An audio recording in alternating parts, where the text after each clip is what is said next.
Back again with another review here, and this is for Steven. He wanted me to talk about a review, Split Second, with Rugged Hauer. And this DVD here is what you would say, a VHS rip that I got from a convention, because this was not available on DVD. Well, now it's on Blu-ray. NVD put out a Blu-ray.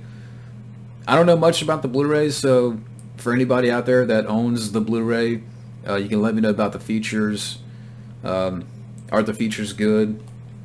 I don't think they interviewed Rugged Hauer, but I know there's a few features on the Blu-ray.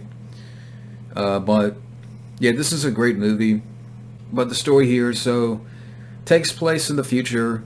It's in London, 2008, and they're suffering from the worst flooding in decades. And in the city, you got this deadly, mysterious creature that is moving through the alleyways and the rooftops and is tearing out human hearts and devouring them. And you have our main character, Harley Stone, this maverick veteran, and he has a link with this killer.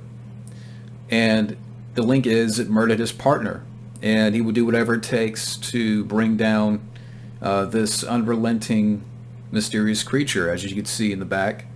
The creature is very Venom-like, but that's the story here. The film is directed by Tony Maylam. I don't know much about his work, but other stuff he's directed, White Rocky, The Riddle of the Sands, films I've never heard of. Now, the film is written by Gary Scott Thompson, who would go on to work on other big movies. Hollow Man. I believe he created the characters for The Fast and the Furious, and he created the show Las Vegas, which I didn't know. So that's interesting. But the cast here, Rugged Hauer is Harley Stone. I really miss Rugged Hauer. Whether if he was playing good guys or bad guys, the guy had such a cool presence to his performances. I mean, going back to Blade Runner and The Hitcher, Wanted Dead or Alive, Blind Fury, and so much more. And there's other films out there that I haven't seen yet that he's done.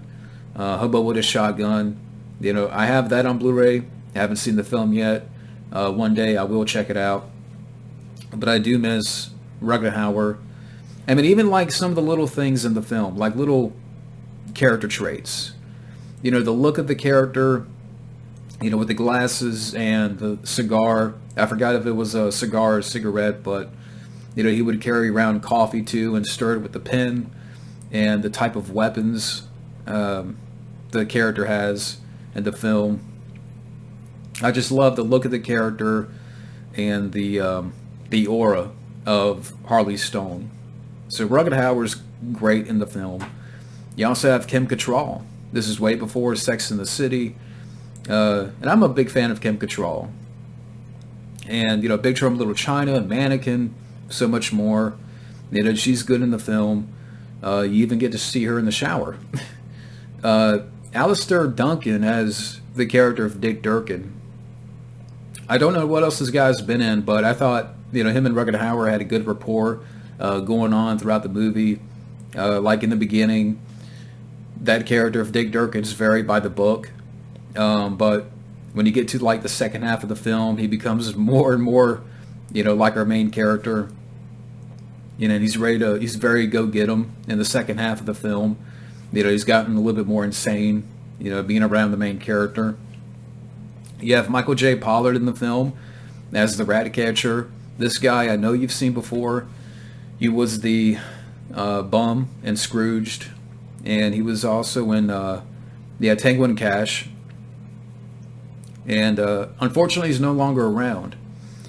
I did get to meet Michael J. Pollard for like a minute at a convention, and we just kind of talked. I was actually waiting in line for somebody else, and Michael J. Pollard was sitting at his table, and nobody really stopped by to talk to him, and so I just we were just talking a little bit, for a minute or two. But he was cool. Pete Postlethwaite, he's in the film.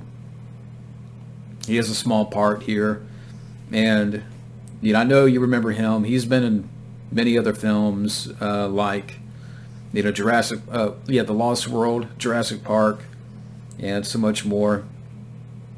And unfortunately, he's passed away too. But and even like the chief in the film, I think his name is Neil Duncan, or am I getting that name wrong? Now I have to look it up. Alan Armstrong, yeah. The chief in the film is played by Alan Armstrong, and he's been in a lot of films too, like Kroll back in the day, Sleepy Hollow, The Mummy Returns. So I know I've seen this guy before. I had to look there, but yeah. So everybody in the cast does a good job. But what I enjoyed about the film, right off the bat, the score.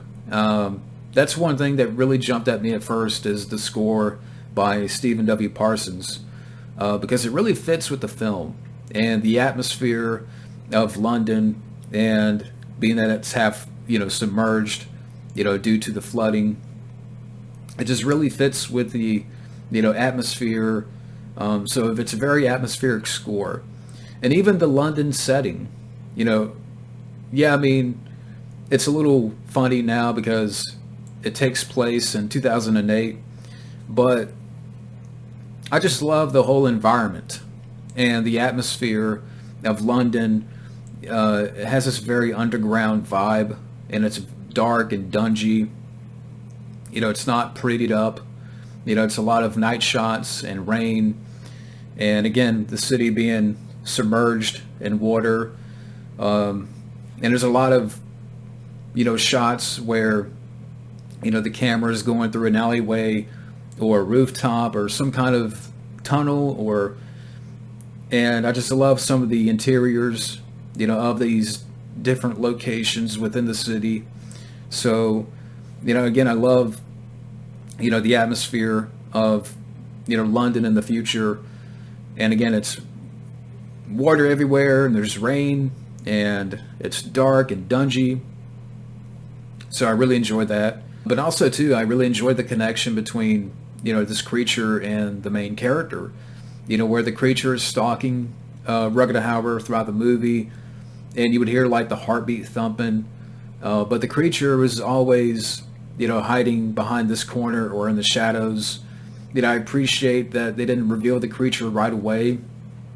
You would see flashes of the creature, and you could see that this creature was tall and imposing, but they didn't again reveal the creature. They waited to the third act to where you could see the creature, and you could see that this thing was very Venom-esque.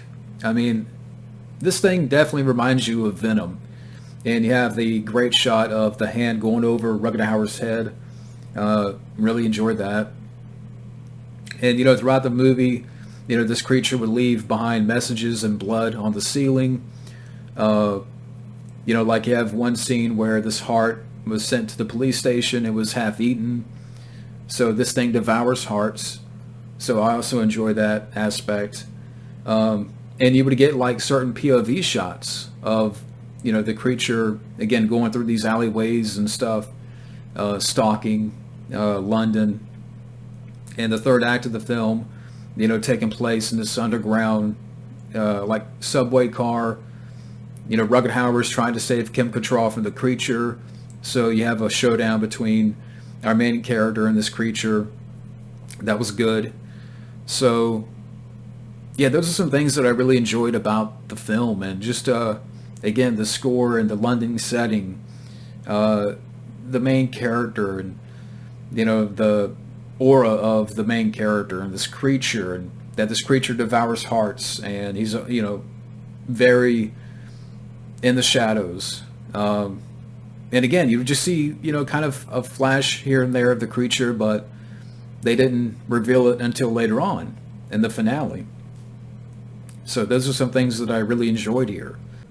Side notes, to mention a couple of pieces of information.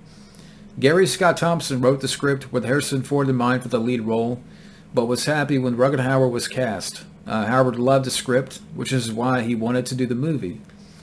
But I could just imagine Harrison Ford, in this type of film where it's a creature feature. I mean, Harrison Ford's never done a creature feature. I think he would have been really good, but, Rugged Howard, he was great here in the film. Also, there was a discussion throughout production about the look of the monster and what exactly would have been, which left Stephen Norton only 3 weeks to design the creature. But I thought, the look of the creature, I mean, they really pulled it off in that short amount of time as far as the design of the creature. But I wanted to mention a couple of pieces of information there. And all in all, Split Second, it's an entertaining creature feature. Rugged Howard's great in the film. I love the design of the creature. I love the London setting, being half submerged in water. And it's atmospheric and dark and, dungy. It's not brightly lit. I love the camera work in the film, how it would go through, these alleyways and rooftops and these different interiors, and, a very fun third act. So, yeah, Split Second, I do recommend. But thank you again, and thank you to Steven for recommending that. But thank you for watching, and have a good day.